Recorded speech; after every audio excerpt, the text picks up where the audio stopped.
The Missouri sky had not yet decided between night and morning when the gate swung open. A single figure moved through the gray-blue dark, boots silent on soft ground, hands certain at the latch. No hesitation, no pause. The chain fell slack, the gate held wide. 4 minutes later, 71 cattle walked through. From the ridge above, a dark wagon sat perfectly still.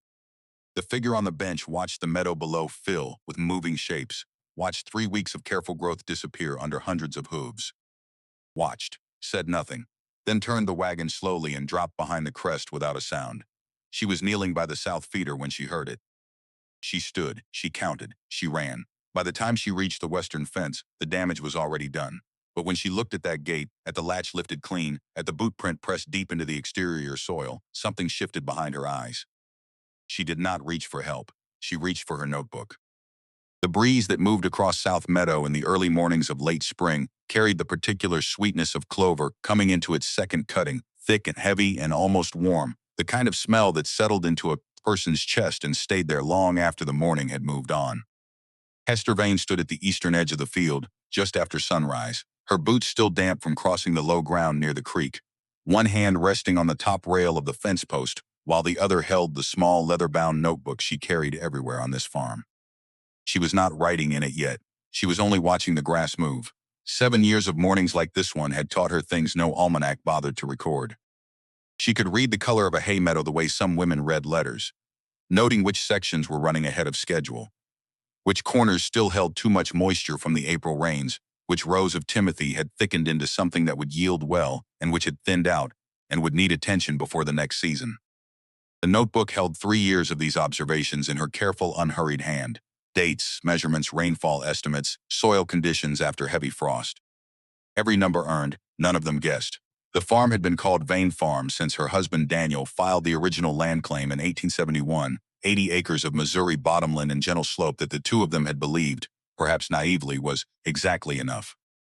Daniel had a gift for seeing what a piece of ground could become. He had stood in this same meadow before a single fence post was set and described to her the hay it would produce, the cattle it would carry through winter. The quiet reliability of a farm that did not need to be the largest in the county to sustain a family across generations. He had been right about the land. He had not been right about how much time he would have to work it. Typhoid took him in the summer of 1876. He was 41 years old. He had been healthy the week before and gone the week after, and the speed of it had left Hester standing in the farmyard on a Wednesday afternoon in August with 62 acres of unharvested hay, 55 Hereford cows, a modest debt on a hay rake purchased that spring, and no plan beyond the one forming slowly and painfully in the place where shock gives way to necessity. She had buried him on the low hill east of the barn, under the 2 white oaks he had planted the first summer, and then she had walked back down and started the hay rake herself, because the weather window was closing, and the cattle needed feeding in January, whether their owner was grieving or not. She had not sold. That was the simplest way to describe the 7 years that followed. She had not sold, and she had not collapsed, and she had not asked for more help than she was willing to return in kind. The debt on the hay rake was cleared within 2 years. The herd grew from 55 to 62 head, all of them Hereford, selected for temperament and hardiness over the wet Missouri winters. The south fence line, which Daniel had always meant to rebuild with better posts, got rebuilt in the autumn of 1879, using timber she had cut herself from the woodlot on the north slope. The farm did not thrive in any spectacular way. It endured, and in Duskwater Basin in 1883, endurance was its own form of success. She opened the notebook and wrote the date at the top of a fresh page, May 27, 1883. Then she wrote the meadow's appearance in 4 short lines, the way a farmer records what she sees rather than what she feels, because feelings do not predict yield and observations do. Beyond the western fence, across the ridge that separated her property from the largest operation in Harwick County, Caldwell Brixton's land began. It did not begin modestly. Brixton Grange occupied nearly 1,800 acres of the most productive ground in Duskwater Basin, and it announced itself the way its owner did, with scale and confidence and a certain impatience for anything that failed to recognize its own importance. The barns were freshly painted every other spring. The fencing ran for miles in clean, tight lines. The cattle that moved across those hills were thick-bodied and well-fed, and the ranch hands who tended them wore the same heavy canvas jackets with the Brixton brand stitched above the left pocket. Caldwell Brixton was 58 years old in the spring of 1883, and he had spent most of those years acquiring things. He had arrived in Duskwater Basin in 1865 with 200 acres of creek-bottom land and a talent for identifying when a neighbor's resolve was beginning to soften. He did not bully people into selling. He waited. He let a difficult season, or an unexpected equipment failure, or the quiet accumulation of small debts do the work, and then he appeared at the right moment with a fair-sounding offer and a handshake that left the seller feeling, somehow, that they had made the decision themselves. By 1880, he had expanded to nearly 1,500 acres. By 1883, he was closing on 1,800. He had approached Hester 3 times. The first time was in the spring of 1880, 4 years after Daniel's death, when he stopped his wagon on the county road and raised his hat and said he had heard she was managing fine, but that managing fine was different from thriving, and if she ever wanted to simplify her situation, he would pay her a fair price and let her keep a small parcel near the house if sentiment required it. She had thanked him for stopping and told him the farm was not for sale. The second time was the following spring, the offer slightly higher, the tone slightly more sympathetic, and the answer exactly the same. The third time, in the autumn of 1882, he had sat across from her at her own kitchen table drinking the coffee she had poured because she was not impolite, and he had made a number of reasonable observations about the difficulty of operating a cattle farm without a partner, the rising cost of winter feed, the unpredictability of the hay market. She had listened to all of it before telling him that she kept the farm because the farm was worth keeping, not because she had not considered the alternative. He had stood and put his hat on and smiled the way he always smiled, calm and unhurried, as though the conversation had gone more or less as he expected. At the door he paused and said, without turning back, that good land had a way of finding its proper owner eventually. It was not a threat. It was not a promise. It sat in the air between them like something that had not quite decided what it wanted to be, and Hester stood in the doorway and watched his wagon until it cleared the ridge. That evening, she had walked to the barn to check on a heifer who had been off her feed, and on her way back she stopped at the gate of the south pasture and stood there for a long time in the dark, thinking about the way he had said it. Good land had a way of finding its proper owner. She had written the phrase down in her notebook when she got inside, not because she believed it, but because she wanted to remember exactly how it had sounded. 2 days later, she had crossed paths with Obadiah Kell at the feed store in Colburn.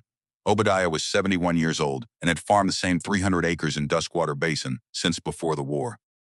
He had white hair and a face that looked like it had been left out in too many winters, and he had a habit of saying things once and only once, which meant people who knew him paid attention. When Hester mentioned that Brixton had been by again, Obadiah set down the bag of oatseed he was examining and looked at her with an expression she could not quite read. I've heard him say something like that before. The words came out carefully, the way a person speaks when they want to be precise. About land finding its proper owner. He picked up the oatseed again. The last 2 times I heard him say it, the person he said it to sold within the year. Hester had carried that home with the rest of her purchases and set it down in her mind in the same careful way she set down everything that seemed like it might matter later. The Tuesday morning at the end of May began like every other. She was up before light, feeding the horses first, then walking the north fence line where a stretch of wire had been sagging since the spring thaw. She repaired the wire, replaced 2 staples that had pulled loose from a rotted post, and noted the post in the notebook for replacement before fall. By the time the sun cleared the tree line, she was already moving toward the South mineral feeders, which needed checking every few days during the high-growth period when the cattle were grazing heavily, and their mineral consumption ran ahead of her estimates. She was kneeling beside the second feeder, testing the salt block for moisture damage, when she heard the sound. At first it was low and indistinct, the kind of sound that lives at the edge of attention and does not demand anything. Then it sharpened. Hooves on soft ground, a great many of them. She stood. Across South Meadow, moving through the morning light with the unhurried confidence of animals that had found something they wanted, came the cattle. She counted without meaning to, the way a farmer always counts. 1, 3, 8, 15. They were large and dark, not her Herefords. These were longer-legged, rougher-coated, the build of longhorn crosses that she recognized immediately as Brixton's stock. 20, 30. More coming through the gap in the western fence line, spreading across the hay meadow that was 3 weeks from cutting, 3 weeks from being the winter feed that would carry 62 animals through to April. She ran. She did not take the horse. There was no time. She crossed the low ground at the edge of the meadow, at a hard walk that became a run on the upslope, waving her arms, calling out, knowing even as she did it, that cattle in the middle of a good grazing patch did not respond to a single person waving her arms. The animals closest to her lifted their heads for a moment, considered her, and went back to eating. The ones farther out had already spread into the center sections, the thickest parts of the meadow, and were moving in the slow, methodical way of cattle that are not alarmed, only feeding. She reached the western fence line breathing hard. The grass under her boots had already been flattened in long corridors where the herd had passed. She looked toward the gate. The gate was a heavy timber frame hung on iron hinges, secured with a chain and a drop bar latch that required lifting before the chain could be moved. The chain was not broken. The hinges had not failed. The latch was not bent or forced. It had been lifted, cleanly and completely, and the gate stood open at a full 90 degrees, held there by nothing except the fact that someone had opened it and walked away. She stood at that gate for several seconds. Around her, the sounds of the meadow had changed entirely. 71 head of cattle, moving through her hay crop, tearing and trampling, the soft sound of grass being pulled from earth, mixing with the heavier sound of hooves, pressing into the soft soil of a field that had been growing undisturbed since the first week of April. She pulled out the notebook. It was not the reaction most people would have expected, and she did not stop to consider whether it was expected. She opened to a fresh page and began writing. The time by the position of the sun, approximately 7:40 in the morning. The condition of the gate latch, undamaged, lifted from the exterior, standing fully open. The condition of the hinges, functional. The condition of the chain, intact. The direction the cattle had entered, through the western gate, moving east and spreading north and south across the meadow's center sections. She paced the gate opening and wrote down the measurement. She looked at the ground on both sides of the post and noted the boot prints she found there. The clear impression of a flat-heeled work boot on the exterior side of the gate, the kind of print left by a person standing still rather than walking, someone who had stopped, lifted the latch, and then stepped back. She wrote that down too. She sent her hired hand, a quiet young man named Fletcher who had worked for her since the previous autumn, to ride into Colburn for the sheriff. Then she began moving through the meadow, not chasing cattle, that would be futile alone, but documenting. She walked the perimeter of the damage, stepping around the deepest concentrations of hoof prints, looking at each section with the same attention she had given the gate. The outer edges of the meadow, the sections nearest the fence lines, had been entered first and showed the densest trampling. The center had been reached quickly. The northern sections, which held the thickest stand of timothy, had attracted the most animals and shown the worst compression. She was on her second circuit of the southern section when she noticed the wagon. It sat on the ridge above the western fence line, the same ridge she could see from her kitchen window on clear mornings. From that elevation, a person could see the entire meadow laid out below, every section, every cluster of cattle, every corner of the damage. The wagon was dark-colored and still. She could not make out the driver from this distance. The morning sun was at the wrong angle, coming over the eastern hills and throwing the ridge into a kind of silhouette that flattened detail and hid faces. The figure sitting on the wagon bench was upright and unmoving, and it remained that way for what felt like 2 full minutes, while she stood at the fence line and looked up. Then the wagon turned, slowly, without haste, the way a person turns away from something they have already seen enough of. It moved along the ridge line and dropped behind the crest and was gone. She wrote down the time and the description in the notebook. Fletcher returned with Sheriff Ned Poole before noon. Poole was a deliberate man who had served Harwick County for 11 years and approached most situations with the same unhurried thoroughness he brought to reading legal notices. He walked the fence line carefully, examined the gate from both sides, tested the latch several times with his own hand, and spent a long while looking at the boot prints Hester had marked with small stones placed beside each one. He did not find anything broken. He wrote in his report that the gate showed no sign of mechanical failure and that the latch was in full working order. He noted the livestock incursion, the extent of the damage to the hay crop in general terms, and concluded, as he was required to conclude in the absence of a witness to the opening, that the incident appeared to be a case of escaped livestock. Accidental in nature, he was sorry about the hay. Caldwell Brixton arrived an hour after the sheriff, bringing 3 ranch hands in a manner that suggested he had come to help resolve an unfortunate situation rather than to answer for one. He walked the fence line with Poole, agreed that it was a shame, and expressed his regret in the general way of a man who has said things like this before. When the sheriff mentioned the gate had been opened rather than broken, Brixton nodded thoughtfully and said cattle were remarkably good at working latches. If a hinge had the slightest play in it, that it happened more often than people realized. He offered to have his men help move the cattle back to his property. It took 3 hours to move all 71 animals through the gate and back onto Brixton's land.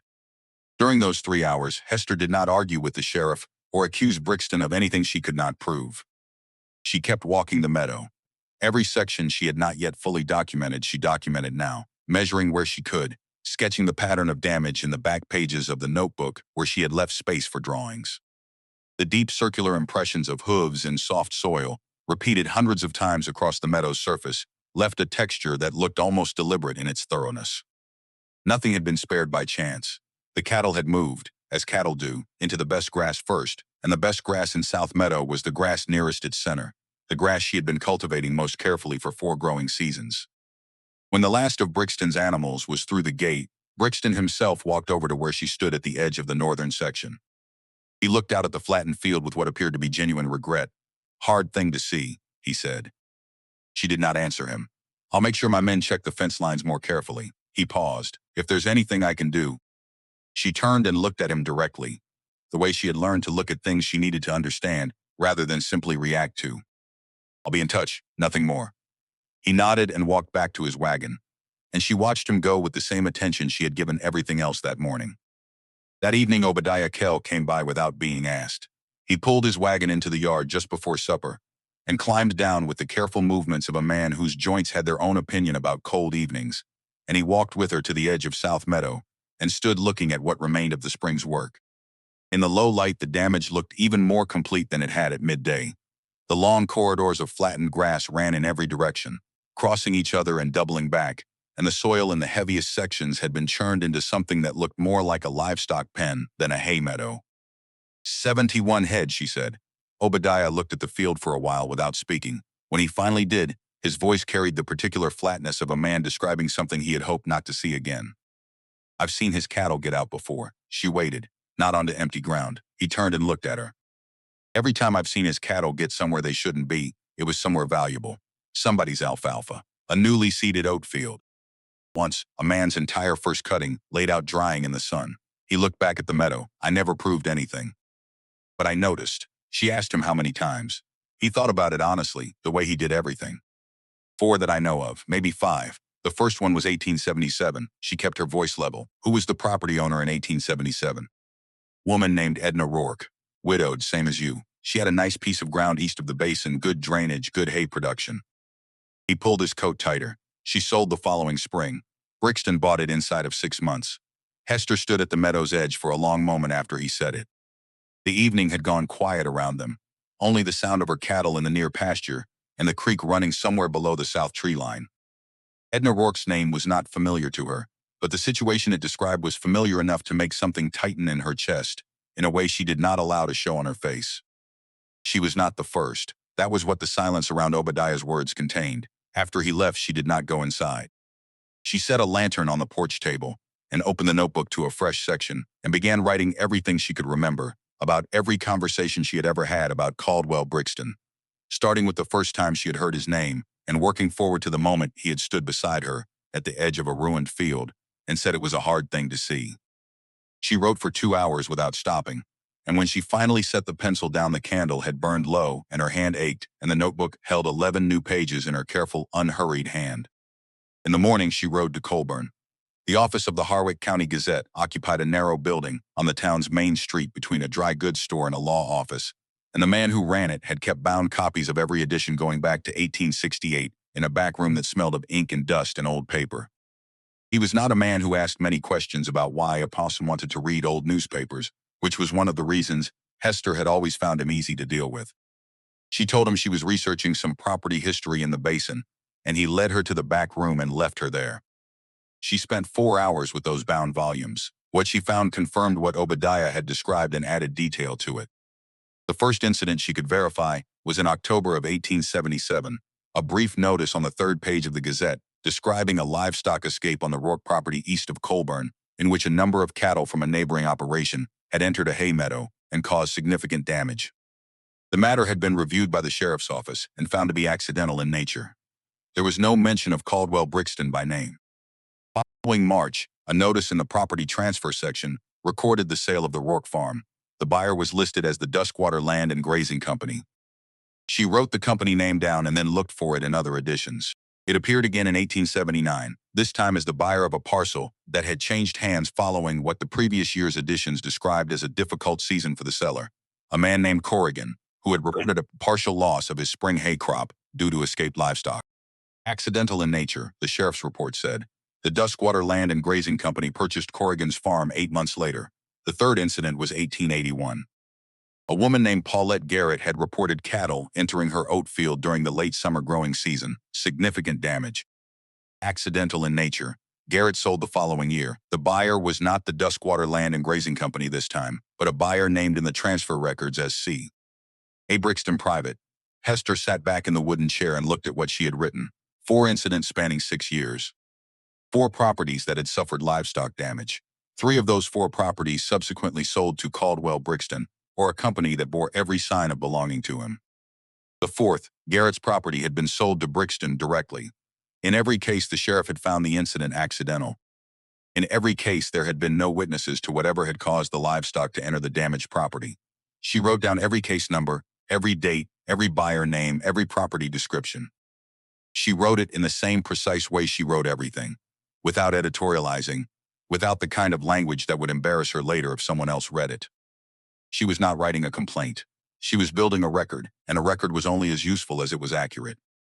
When she walked back out into the main street of Caldwell, the afternoon light had shifted and the air had gone cool. And she stood for a moment on the boardwalk, thinking about what a pattern was and what a pattern was not. A pattern was not proof. She knew that as well as she knew anything. 4 incidents and 3 property sales could be coincidence, and any good lawyer for the other side would say exactly that. What a pattern was, in her experience, was the thing that told you where to look more carefully. She needed proof. She was turning that word over in her mind on the ride home when she passed the north edge of Silas Hobbs' property. Silas kept bees, more than 300 hives scattered across 4 different properties in the basin, where the wildflowers and clover were thickest. He was a solitary man in his late 50s, who had been placing his hives on the margins of her South Meadow for 3 seasons, by arrangement, in exchange for a small reduction on her winter feed purchases from his brother-in-law's supply operation in Colburn. She had always found him reliable in the particular way that people are reliable when they have a practical interest in paying attention. She turned the horse and rode down his lane. She found him in the apiary yard, working a hive with the slow, deliberate movements of someone who had been doing it long enough that the bees barely registered his presence. He looked up when she dismounted and held one hand up in the way that meant wait, and she stood at the fence until he had finished what he was doing and walked over. She told him what had happened to the South Meadow. He already knew the broad outline of it, as everyone in the basin knew, within a day or two of anything significant happening. But he listened to the details with the focused attention of a man who was considering something specific, rather than simply being polite. When she finished, he was quiet for a moment. "I've got something you should probably see." She followed him to the small shed he used for equipment storage at the edge of the property nearest her western fence line.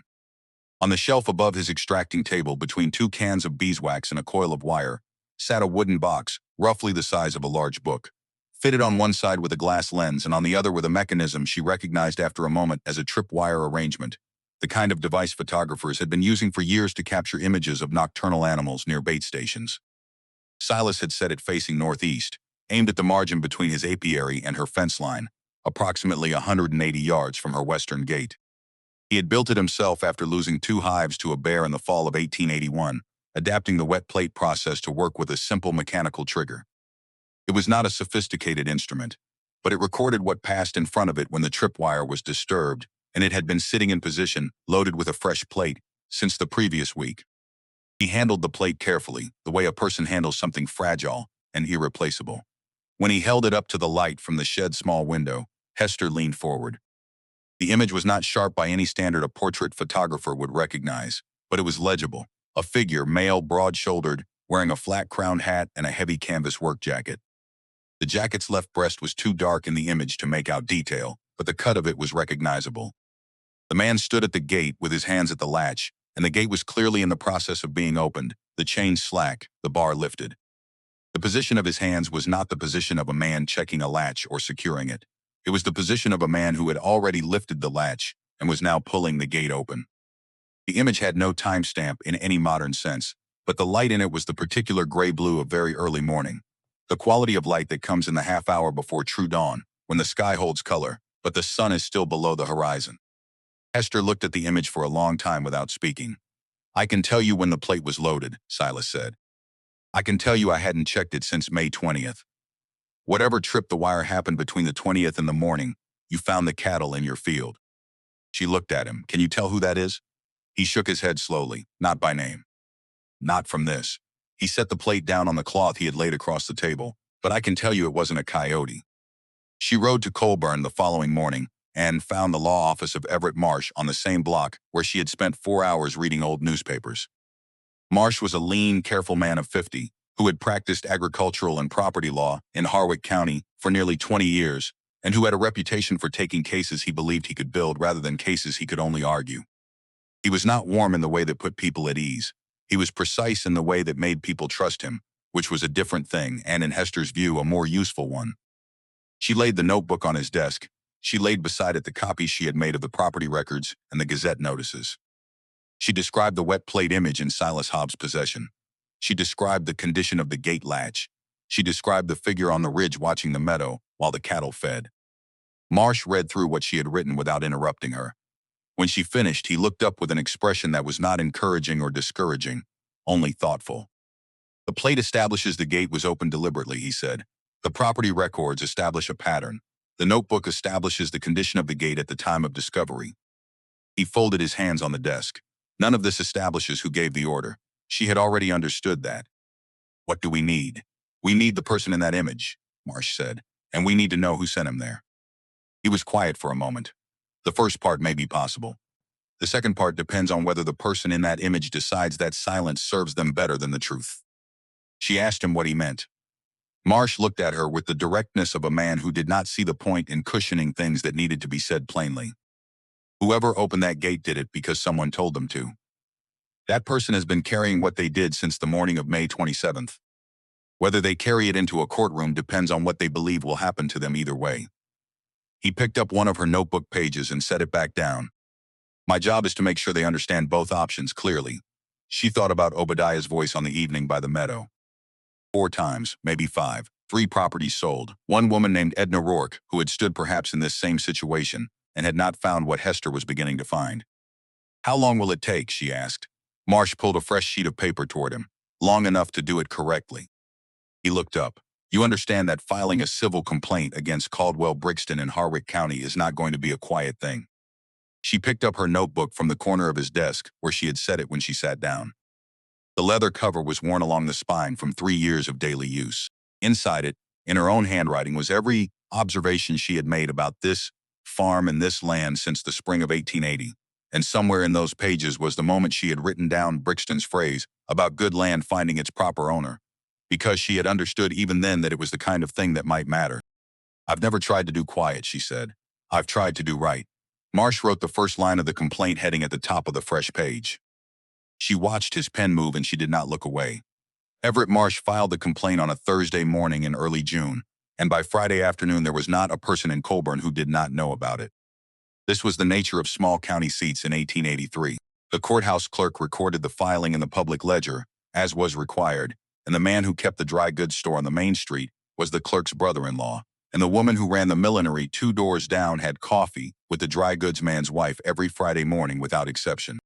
By the time Hester rode back from Marsh's office that afternoon, the filing had traveled from the courthouse to the feed store to the grain elevator and back again, picking up detail at some stops and losing accuracy at others, arriving at most destinations as a story about the Vane widow taking Caldwell Brixton to court over a hayfield. That was the version most people heard first.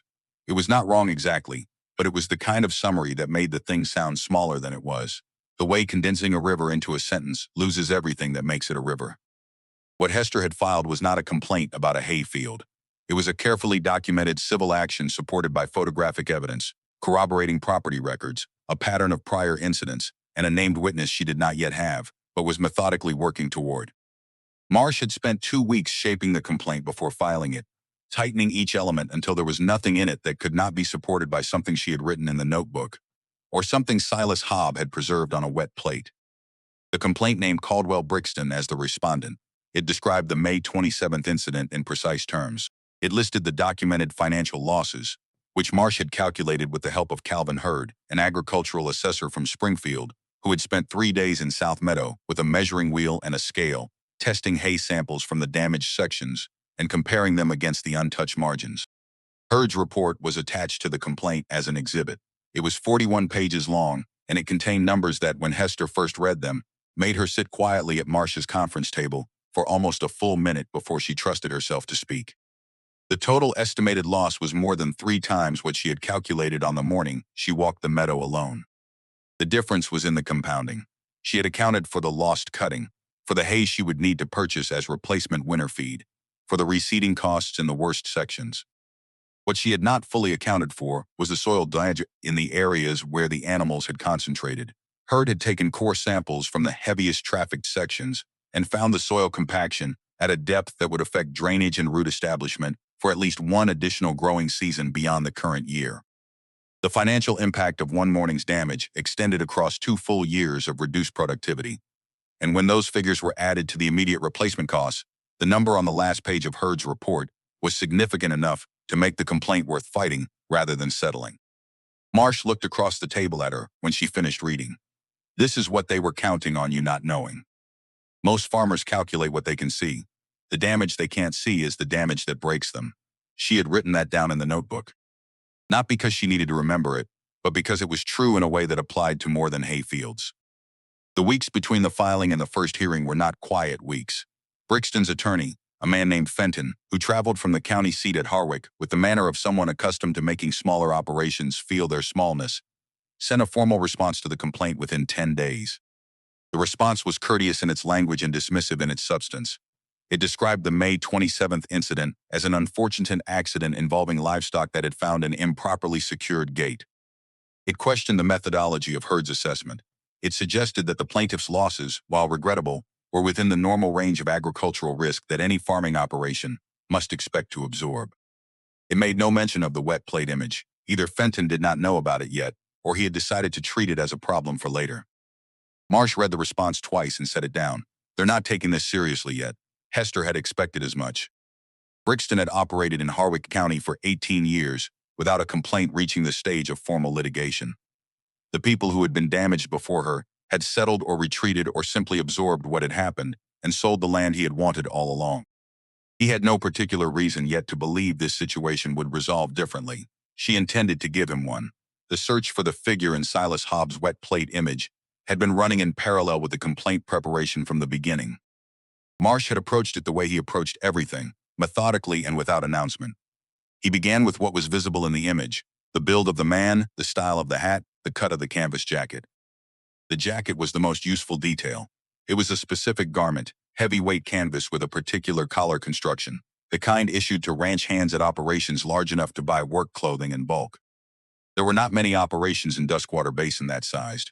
Marsh made inquiries through a contact at the county land office, who had reason to know the hiring patterns of large agricultural operations.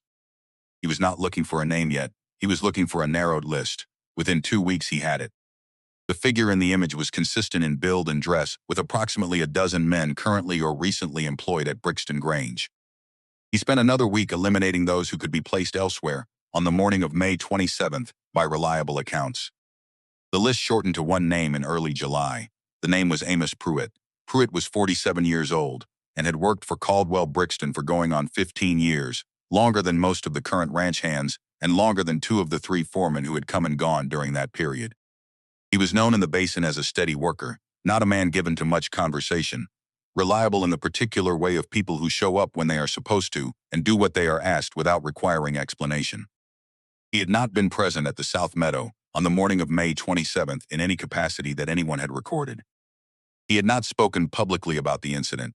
He had, 6 weeks after the date of the incident, and without any public explanation, ceased to be employed at Brixton Grange. Marsh tracked him to a boarding house in the town of Millhaven, 14 miles east of Colburn, where Pruitt had taken a room while looking for seasonal work on the smaller farms along the eastern ridge.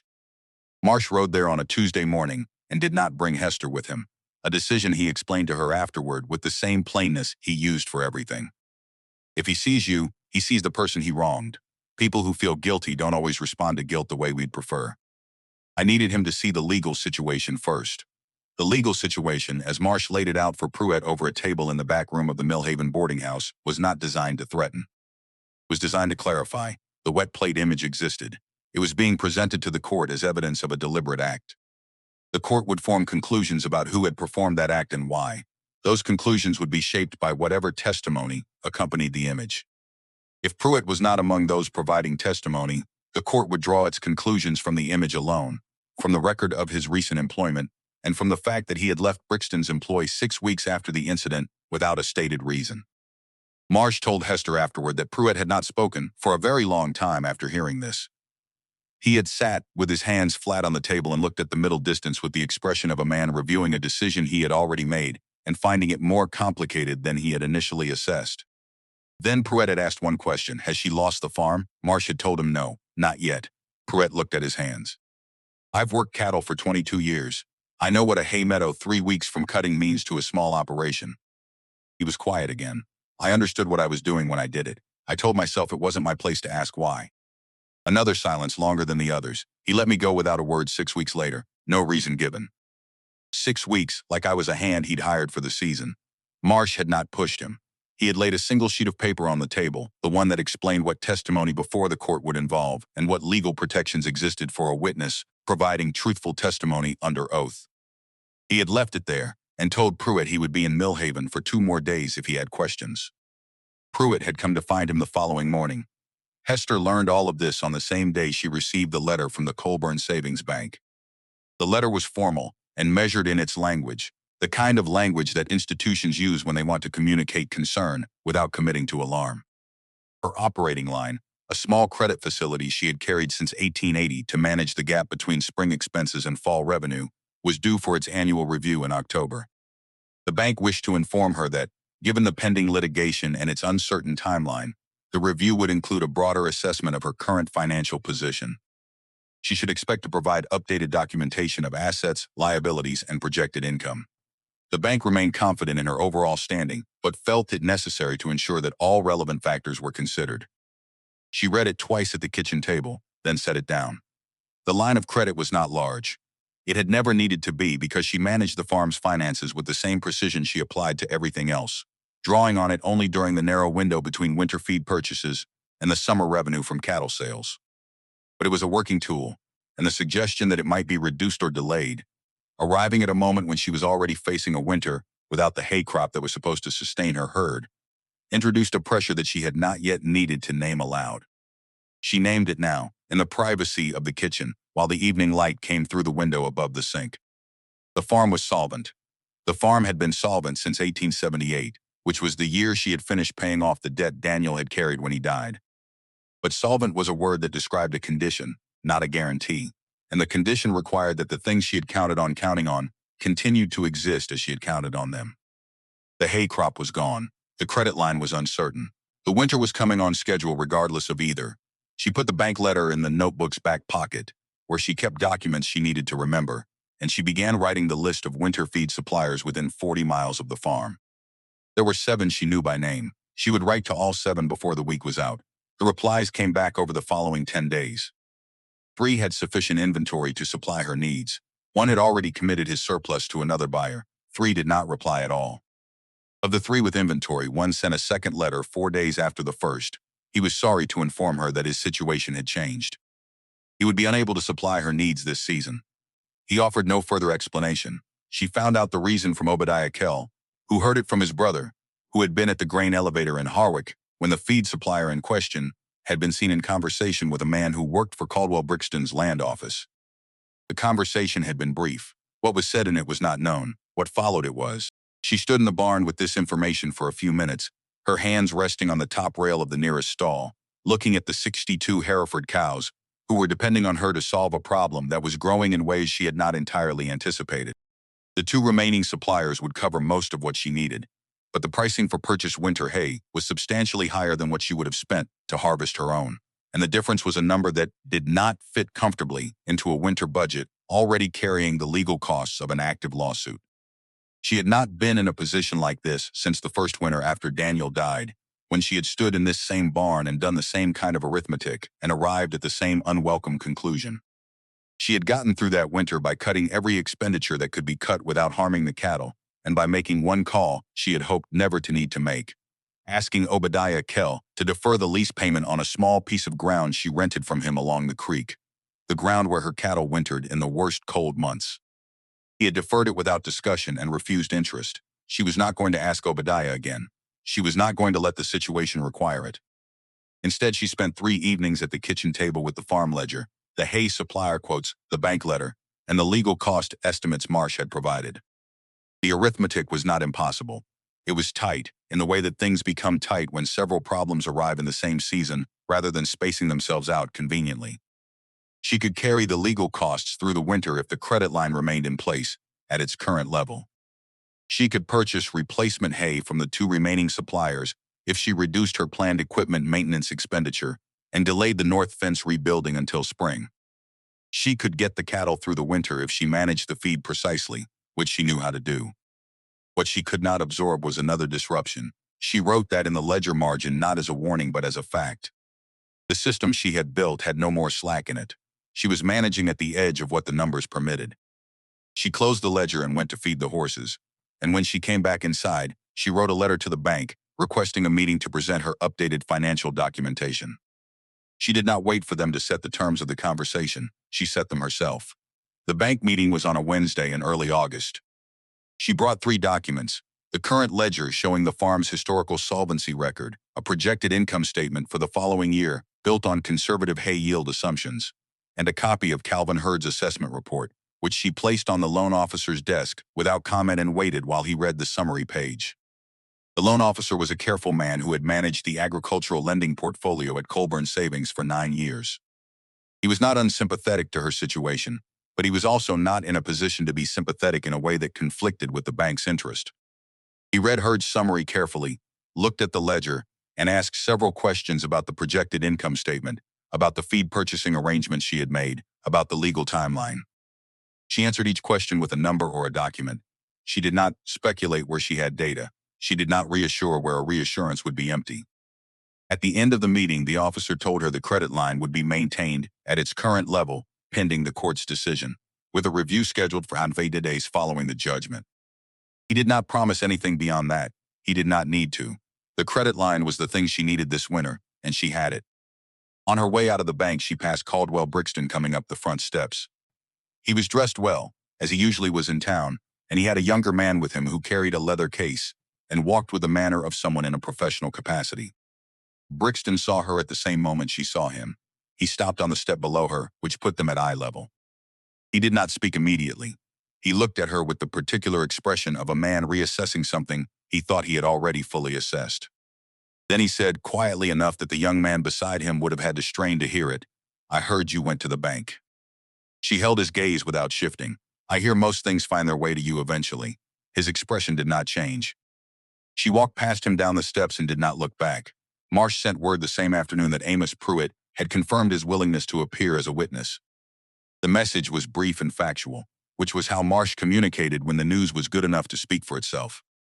Hester read it at the kitchen table that evening, and then set it in the notebook's back pocket beside the bank letter, and for a moment she simply sat with both pieces of paper in her hand. The one representing the pressure, the other represented the relief, and she understood something about what the previous 2 months had actually been. Brixton had not simply tried to damage her hay crop, he had tried to damage her capacity to fight back. A farmer with no winter feed, a compromised credit line, and no witnesses had very limited options.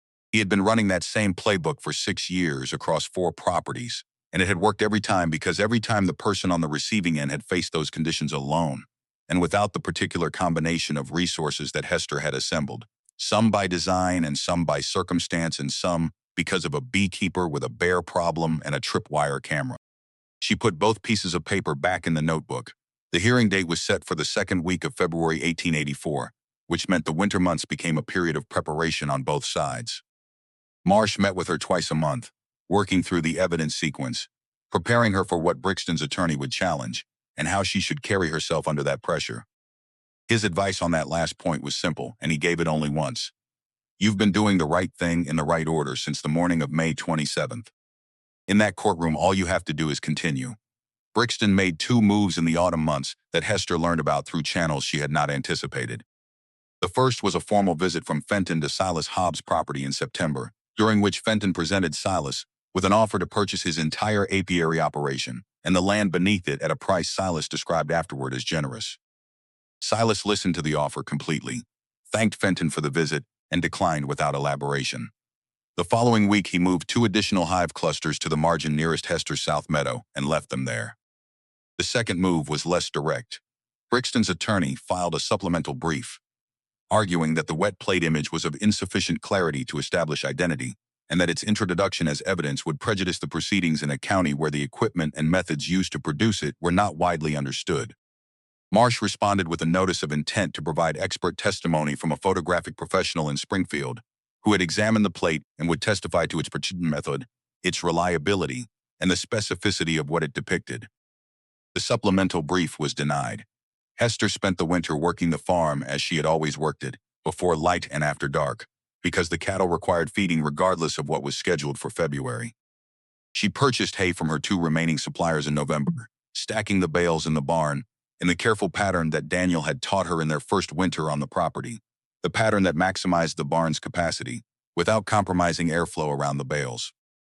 She reduced her equipment maintenance expenditure as planned, deferred the north fence project, and managed the feed allocation precisely enough that by mid-January she had confirmed she would have sufficient supply through to April without needing to make emergency purchases.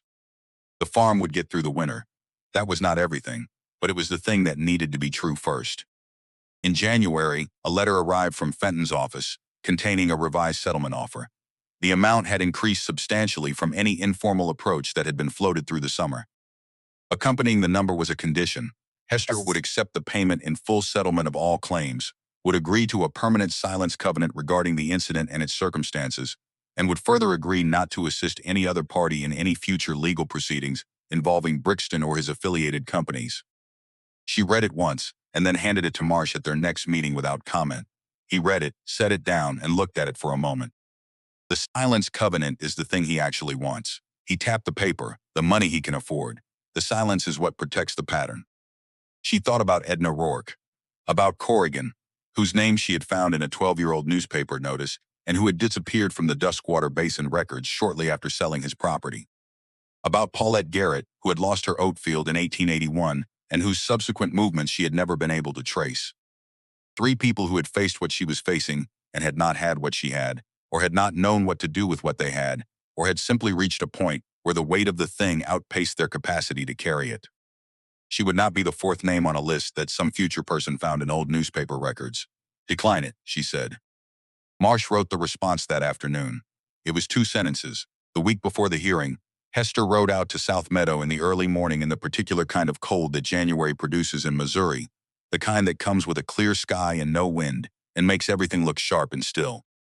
The meadow was covered in frost. The reseeded sections she had put in during October, the areas most heavily damaged in May, were visible under the frost as slightly lower ground, the new root systems not yet established deeply enough to hold the soil at the same level as the surrounding undamaged sections. In spring, they would not be noticeable. In January frost, they were a map of what had been taken. She stood at the western gate for a while. The new latch, a heavy iron mechanism she had purchased from the hardware supplier in Harwick in June and installed herself, was solid under her hand. She had also added a short length of chain with a padlock, the key to which she kept on the same ring as the house key. The gate was not going to be opened by anyone who did not have the key or the will to break iron. She thought about the morning in May when she had stood at this same gate and found it open, and the instinct she had felt in that moment, the instinct to run toward the cattle, to fix the immediate problem, to deal with what was visibly wrong. She had felt it and she had overridden it, or rather she had done both simultaneously, sent Fletcher for the sheriff to deal with the immediate problem, while she began doing the other thing, the quieter and more consequential thing, the thing that Brixton had not expected, because he had spent 18 years watching farmers deal with the immediate problem and leave the other thing undone. He had not counted on the notebook. He had not counted on the tripwire camera. He had not counted on Silas Hobbs' bear problem, or Obadiah Kell's memory or Marsh's particular kind of patience. He had not counted on a woman who had spent 7 years learning that the farm would not survive on feeling, and that what endured was what was documented, measured, witnessed, and refused to be sold. She locked the gate behind her and rode back toward the barn. The morning of the hearing arrived on a Tuesday in February, with a thin gray sky and temperatures that turned breath to vapor. Hester was up at 4, the usual time, fed the horses and the cattle, checked the water troughs, and was dressed and on the road to Harwick by 7. She wore the same dark wool dress she had worn to Daniel's funeral and to every significant public occasion since, because it was her best clothing and it was honest, and she did not see the point in acquiring a different costume for different kinds of seriousness. Marsh met her outside the courthouse at 8:30. He was carrying a leather case that held the organized evidence in the order he intended to present it. Herd's assessment first, establishing the damage. Silas's plate second, establishing the deliberate act. Pruitt's testimony third, establishing the instruction. The historical pattern documentation, the Gazette notices and property records, would be introduced in the final phase to provide context for what had otherwise been presented as an isolated incident. She carried only the notebook. Inside the Harwick County Courthouse, the hearing room was small and wood-paneled and smelled of coal smoke from the corner stove that had been running since early morning. The benches held more people than Hester had expected. She recognized faces from Colburn and from the Basin Farms, people she had nodded to at the feed store and at church and at the grain elevator over the years. They had come, she understood, because this case had become something larger than a hayfield and a property line.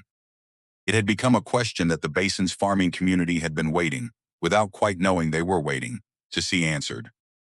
Brixton arrived with Fenton and two other men whose function was unclear, but whose presence seemed designed to occupy space in a particular way. He was dressed well, as always, and he greeted several people on his way to the respondents' table with the ease of a man who had decided that confidence was the correct posture and was committing to it completely. Judge Ira Callum entered at 9 o'clock sharp and the room settled. He was 62 years old and had the manner of a man who had heard a great many explanations and had developed a reliable sense for which ones respected his intelligence and which did not. He looked at both tables with equal attention, opened the case file that his clerk had placed before him, and said they would begin. Marsh called Calvin Herd first. Herd was not a man who performed for an audience. He stood before the court with the same manner he had used when he stood in South Meadow with his measuring wheel, direct and specific, citing his measurements and his methodology, and his conclusions in the order that they built upon each other. Fenton challenged several of the assessment figures during cross-examination, suggesting that Herd's compaction estimates were speculative and that his long-term yield projections exceeded what the evidence could reliably support. Herd answered each challenge by returning to the core data, the measurements he had taken, the soil samples he had analyzed, the comparative yield figures he had used as baseline, all of which were derived from accepted agricultural standards and none of which had been disputed before today. The numbers remained what they were. Silas Hobb followed. He brought the wet plate image in its protective case and handled it with the same careful economy of movement he used around his hives. When the image was held to the light and the details made visible to the court, Fenton immediately objected that the image was insufficiently clear to establish identity. Judge Callum examined the plate himself, holding it at several angles. The photographic expert from Springfield, who had been called as a technical witness before Silas, had already explained the wet plate process to the court in sufficient detail that the judge could assess what he was looking at. He overruled the objection and returned the plate to Silas. The figure in the image was visible. The gate was visible. The action was visible. What the image could not supply was the name of the figure or the name of whoever had sent him there. That was what Amos Pruitt had come to supply. He entered the hearing room from a side door and walked to the witness position with the particular bearing of a man who has decided something and is walking toward the consequences of it rather than away from them. He was heavier than the figure in the wet plate image. 7 months of reduced physical labor having changed him in small ways. But his shoulders were the same width and his hands were the same size, and when he removed his hat and held it at his side, the line of his jaw and the set of his eyes were recognizable to anyone who had looked at that image carefully enough. He took the oath with a steadiness that did not waver. Marsh began with the direct questions, the ones that established the foundation. His name, his length of employment at Brixton Grange, his responsibilities there. Pruitt answered each in a voice that carried to the back of the room without effort, the voice of a man accustomed to giving instructions across windy distances. Then Marsh asked him about the morning of May 27th. Pruitt looked straight ahead, not at Brixton and not at Hester, at some middle point that he appeared to have selected as the appropriate place to address. He said he had been at Hester Vane's western fence gate before dawn on that morning. He said he had opened the gate. He said he had left it standing open. He said the tripwire had gone across his shin as he stepped back toward the fence line, and he had felt it but had not known what it was. Marsh asked whether he had opened the gate on his own initiative. A pause that lasted long enough to be noticeable. Then, no. Marsh asked who had given him the instruction. Fenton was on his feet immediately with an objection. The judge looked at Marsh. Marsh laid out the foundation calmly. This was direct testimony regarding instructions received by the witness from the respondent in the context of the witness's employment, not hearsay. The judge considered it and overruled. Pruitt said Caldwell Brixton's name in the same steady voice he had used for everything else, And the room received it in the way that rooms receive things that confirm what many people had suspected but had not known for certain. Not with noise, with a particular quality of stillness. Marsh asked what Brixton had said. Pruitt recounted it exactly, the way a man recounts something he has rehearsed not for performance but for accuracy. Brixton had found him at the equipment shed the evening of May 26th and told him to go to the western fence gate on the Vane property before first light and leave it unlatched. He had said nothing else for a moment, and then he had said that sometimes people needed to feel a hard season before they could make a clear decision about their future. Marsh let that sit in the room for several seconds. Then he asked the question he had saved for last. Mr. Pruitt, you were employed at Brixton Grange for nearly 15 years. Why did that employment end? Pruitt's hands tightened slightly on the hat he still held. 6 weeks after I opened that gate, Mr. Brixton called me to his office and told me my services were no longer required. He said it was a matter of reducing his operations headcount. He gave me 2 weeks' wages and asked me to have my things out by the end of the week. The hat turned once in his hands. I'd built fence for that man in 3 Missouri winters. I'd helped birth his cattle in weather that kept most people inside. 15 years. He stopped turning the hat. He didn't give me a reason, no further questions. Fenton's cross-examination focused on Pruitt's motive for testifying, suggesting bitterness over a dismissal, implying that a man with a grievance was not a reliable witness. Pruitt received each question with the patience of someone who had anticipated it. When Fenton asked whether he was testifying because he resented Brixton, Pruitt looked at him directly for the first time. I'm testifying because I opened a woman's gate before dawn so her neighbor's cattle would destroy her hay crop. His voice did not rise. I've had to live with that. I'd rather live with the truth of it in front of a judge than keep living with it quietly. Fenton had no further questions. Judge Callum looked at the case file. He looked at the 2 tables. He told both parties he would review the complete record before issuing judgment, and that they would be notified of the hearing date for his decision. He closed the file. The room began to move, the sound of benches and boots and quiet conversation filling the space where the testimony had been. Hester sat for a moment without moving. Beside her, Marsh gathered his papers with the same unhurried precision he brought to everything. Around her, the benches emptied slowly. She did not look at Brixton's table. She did not need to. She had said what needed to be said in the documents. Marsh had said what needed to be said in the arguments. Hurd had said it in numbers. Silas had said it in light and shadow captured on glass. Pruitt had said it under oath in a room full of witnesses. What remained now was for the judge to decide whether what had been said was enough. She picked up the notebook and stood. Judge Ira Callum was not a man who issued decisions before he was ready to stand behind every word of them. He had told both parties he would review the complete record, and he meant the complete record, not the summaries his clerk prepared, not the highlights that attorneys on either side would have preferred he focus on, but every page of every exhibit, every line of every sworn statement, every figure in Calvin Hurd's 41-page assessment. He had been doing this for 20 years in Harwick County, and his reputation rested on a single principle that he had never found reason to abandon.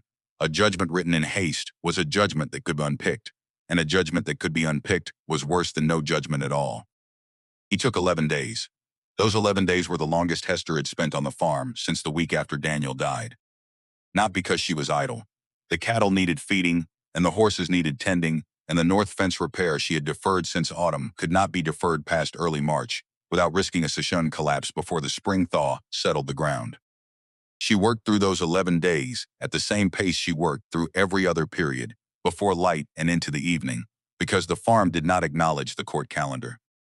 But there was a quality to the waiting that was different from ordinary waiting, the kind that lives in the body rather than the mind, that tightens somewhere below the sternum and does not release until the thing being waited for finally arrives. Marsh sent word on the 11th morning. The judgment would be read that afternoon at 2 o'clock. She was on the road to Harwick before noon. The hearing room held more people than it had on the day of testimony. Word had moved through the basin in the way that significant things moved, quickly and without announcement, and the benches were full when she arrived. Farmers and merchants, and a few people she did not recognize who had the manner of men who attended public proceedings professionally. She took her seat beside Marsh without looking at the gallery. He had the leather case on the table in front of him, closed, because there was nothing left to add to it. Brixton was already at the respondent's table when she sat down. He was not looking at her. He was speaking quietly with Fenton, who was making notes on a sheet of paper in the rapid, compressed hand of someone capturing instructions rather than ideas. Brixton's posture had changed since the day of testimony. It was not a dramatic change.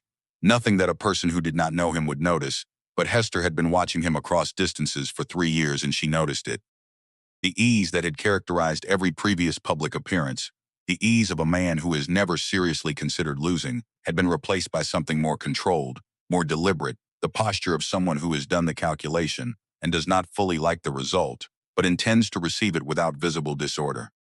Judge Callum entered at 2 o'clock precisely, and the room arranged itself into the particular silence that courtrooms produce, a silence that is not natural but constructed, held in place by shared understanding of what is about to happen.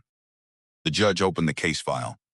He looked at it for a moment before looking up, and when he spoke, his voice carried the even, unhurried quality that had characterized everything he had said during the proceedings, the voice of a man who understood that the weight of what he was saying did not require additional emphasis. He had reviewed the complete record, he said. He would summarize his findings before delivering the judgment. The first finding concerned the physical evidence. The wet plate image produced by Silas Hobbs' equipment was, in the court's assessment, sufficiently clear in its relevant details to establish that the gate on the western boundary of Hester Vane's property had been opened deliberately by a human actor on the morning of May 27, 1883. The gate mechanism, as documented by both the plaintiff and the sheriff's initial report, showed no signs of mechanical failure. The latch had not been broken, bent, or forced. The image showed a figure engaging the latch from the exterior in a manner consistent with intentional operation rather than accidental contact. The second finding concerned the agricultural assessment. Calvin Hurd's report had been challenged during cross-examination on two specific methodological points. The court had reviewed both challenges against the underlying data and found them insufficient to alter the report's core conclusions. The trampling damage to South Meadow had occurred during a period of growth, when the hay crop was at its most vulnerable to compression injury. The resulting losses, both immediate and projected across the following season, were calculated using accepted methods and supported by documented market data. The court found the assessment credible in full. The third finding concerned the testimony of Amos Pruitt. Judge Callum paused here. Not long. The pause of a man choosing words that will be in the record permanently. He noted that Pruitt had testified under oath, without immunity or prosecutorial arrangement, without financial inducement from either party, and without any established prior relationship with the plaintiff. He had been cross-examined on his motivation and had provided an account of that motivation that the court found internally consistent and not contradicted by any other evidence in the record. His testimony identified a specific instruction received from a specific individual the evening before the gate was opened. That instruction, as Pruitt had recounted it, did not mention the Vane property by name, nor did it explicitly describe what the cattle would do once the gate was opened. What it described was a deliberate act intended to create a condition, and the instruction had been accompanied by a statement whose meaning, in context, the court did not find ambiguous. Sometimes people needed to feel a hard season before they could make a clear decision about their future. The judge read the phrase from the record without inflection, the way a man reads evidence rather than commentary. He then addressed the historical pattern documentation that Marsh had introduced in the hearing's final phase.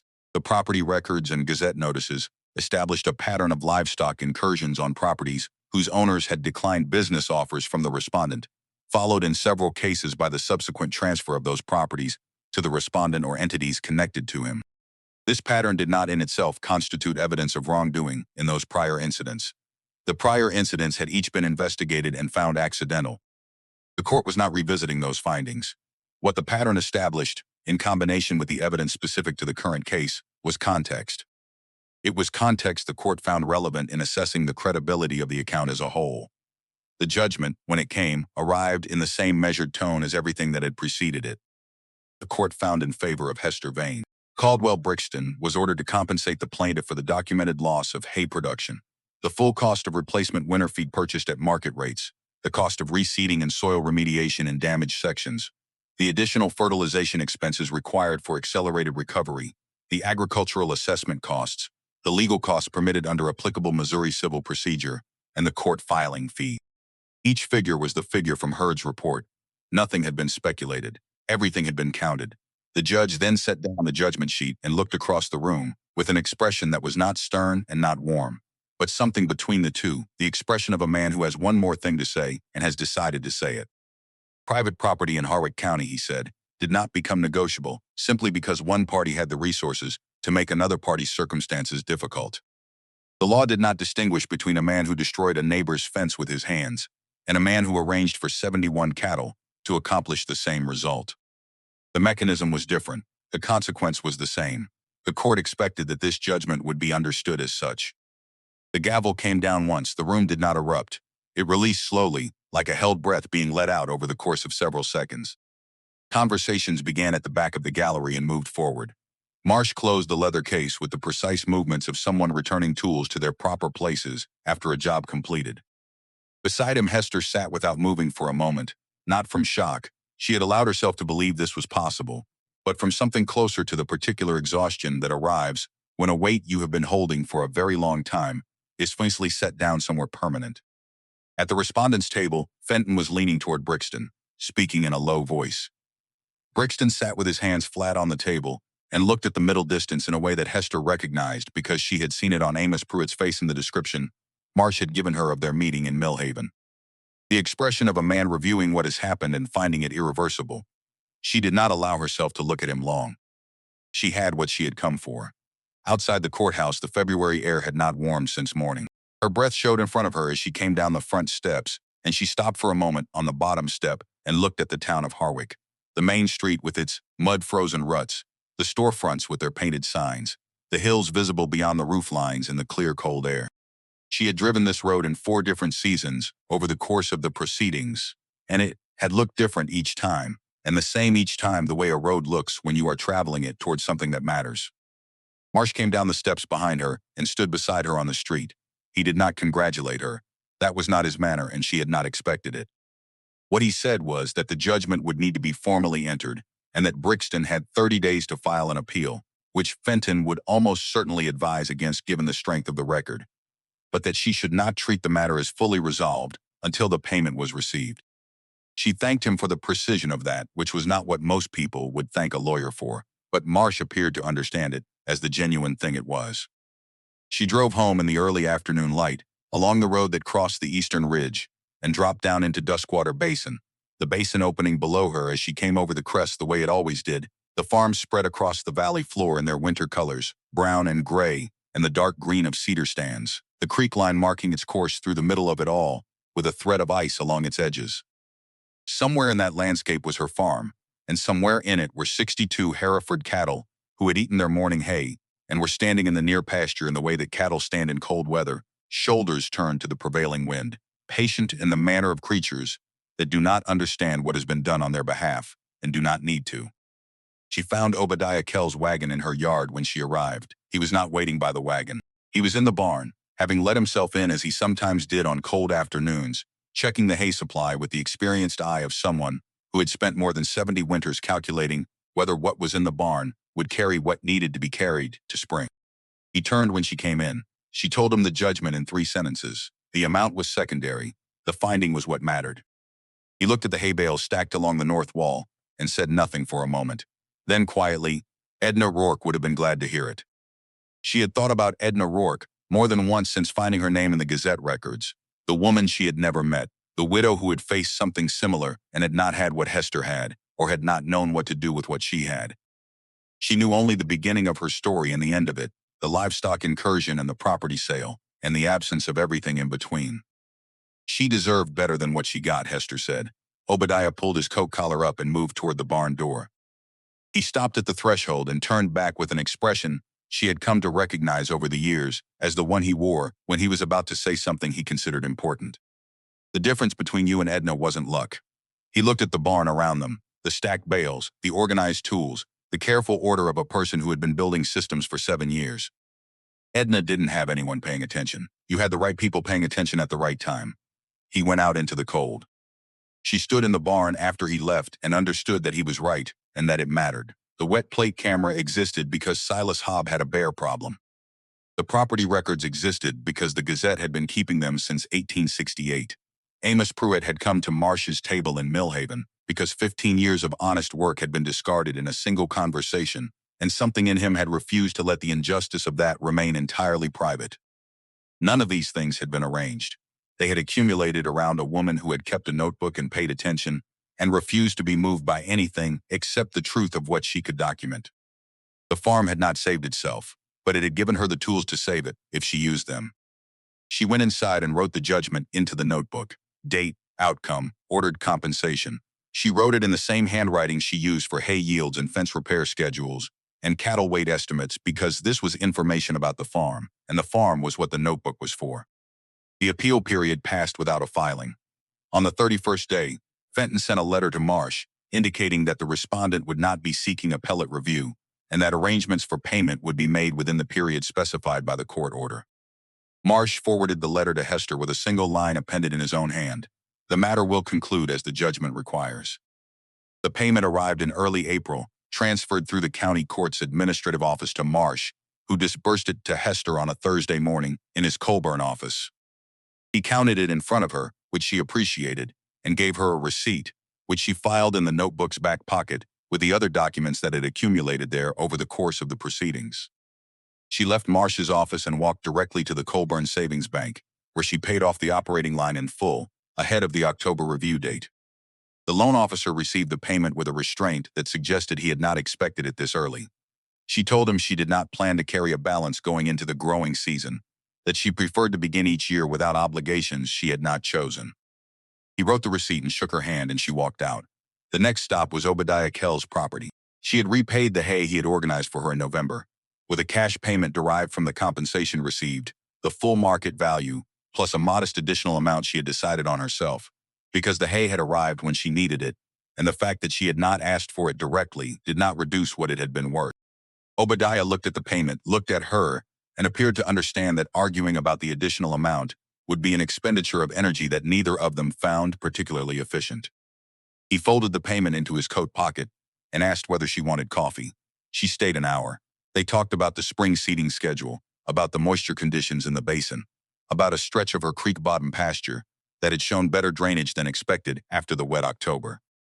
They did not talk about Brixton or the court or the judgment. Those subjects had served their purpose and been filed. When she drove back toward the farm in the late afternoon, the light was at the angle it reaches in early April in Missouri, low and golden and long, the kind of light that makes even winter-damaged ground look like it might become something. She came over the eastern ridge and looked down at the basin the way she had looked at it the afternoon of the judgment. But the valley was different now.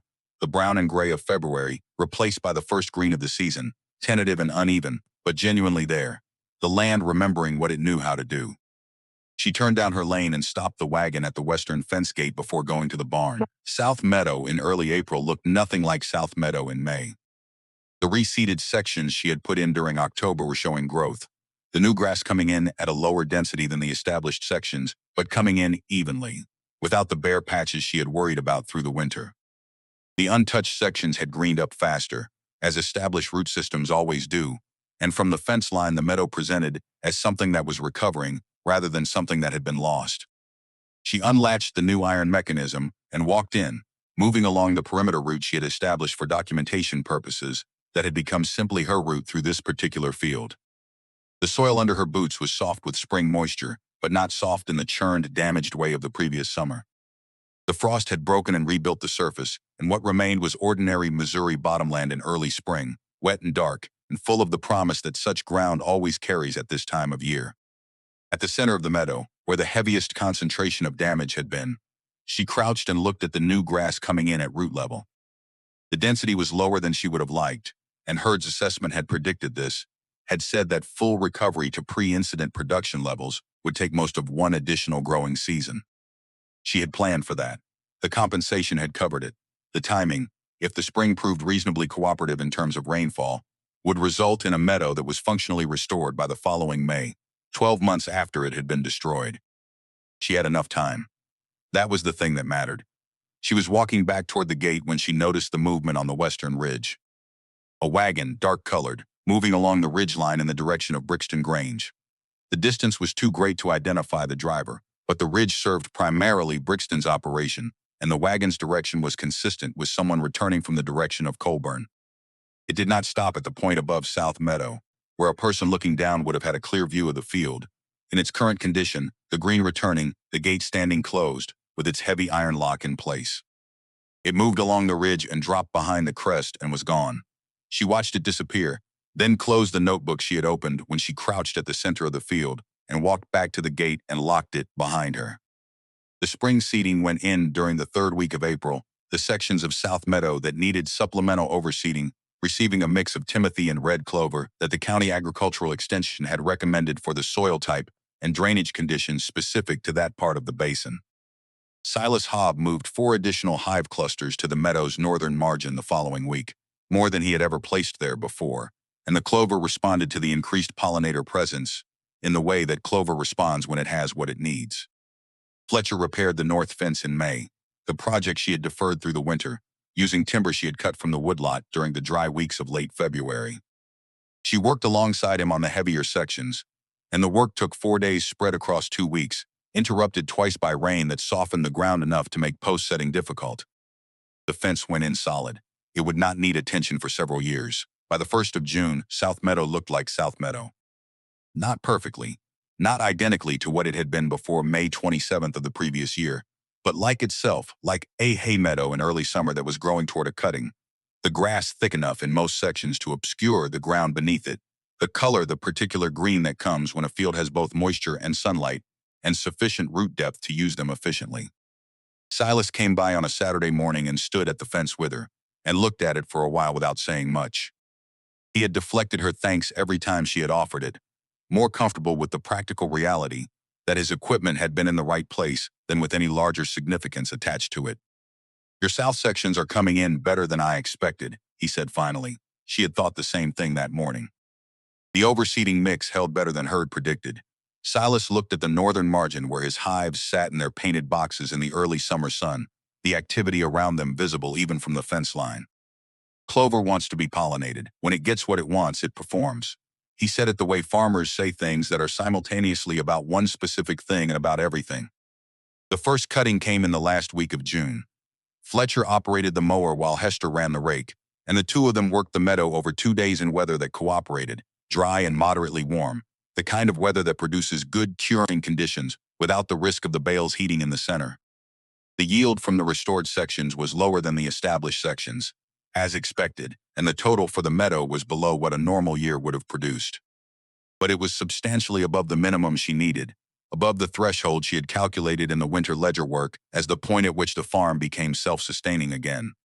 She stacked the bales herself, partly because Fletcher's back had been troubling him in the damp weather, but mostly because she wanted to do the work with her own hands, wanted to feel the weight of each bale as something earned in the most direct sense of the word. Obadiah appeared the second afternoon with his own wagon and a neighbor from the eastern basin. They worked the remaining section without being asked, loading and transporting until the last bale was in the barn and the meadow lay open and cut in the evening light. No one had organized anything. No one had asked permission.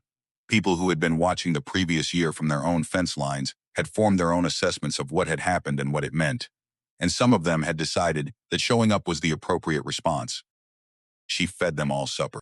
It was a simple meal, bread and salt pork and the first potatoes from the kitchen garden, but they sat around the table in her kitchen in the long June evening and talked about the growing season and the cattle markets and the rainfall patterns across the basin. And for the first time since the previous May, the kitchen felt like what it had felt like when Daniel was alive, a room where the work of the farm was discussed between people who cared about it, rather than a room where a single person worked out problems alone. After they left, she sat at the table for a while without lighting the lamp, the summer dark coming in through the open windows with the smell of cut hay still on the air, the smell that had always meant one thing to her and still meant it: winter covered, cattle fed, another year made possible. She opened the notebook and made the final entry for the growing season: first cutting yield, total bales, barn storage position, projected winter sufficiency based on current herd size. The numbers were good, not dramatic, not the best year the farm had ever produced, but honest numbers that told an honest story, and that had always been what she asked of them. At the bottom of the page, she wrote one additional line, not a production figure, not a date. She wrote, "Meadow recovered. Herd provided for. Farm intact." Then she closed the notebook. The following week brought a letter from Marsh, not about the case, which had been closed since April, but about a separate matter.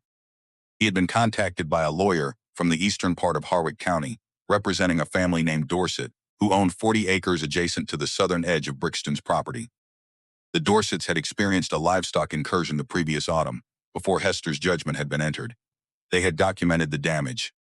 They were considering whether to pursue a civil action. Marsh wanted to know whether Hester would be willing to allow her documentation, the property records, the Gazette notices, the established pattern, to be referenced in support of a separate but related claim. She read the letter twice and wrote back the same day. Yes, she did not explain why at length because the why was self-evident. She was not the first person this had happened to. She had understood that from the moment she found Edna Rourke's name in a 12-year-old newspaper notice. What the judgment in her case had done, beyond compensating her for what she had lost, was create a record. A public, documented record that showed the pattern could be established, that the evidence could be sufficient, that a court in Harwick County would weigh it seriously. The Dorsets had a right to know that record existed and a right to use it. The fact that she had paid cost to create it did not make it hers to withhold. What she heard through the ordinary channels by which the basin conducted its information was that Caldwell Brixton had become more careful. Whether that was accurate or whether it was the kind of story a community tells itself, after a significant event to establish that the event had mattered, she could not say with certainty. What she could say was that in the months following the judgment, no additional livestock incursion reports appeared in the Gazette for any property in the basin.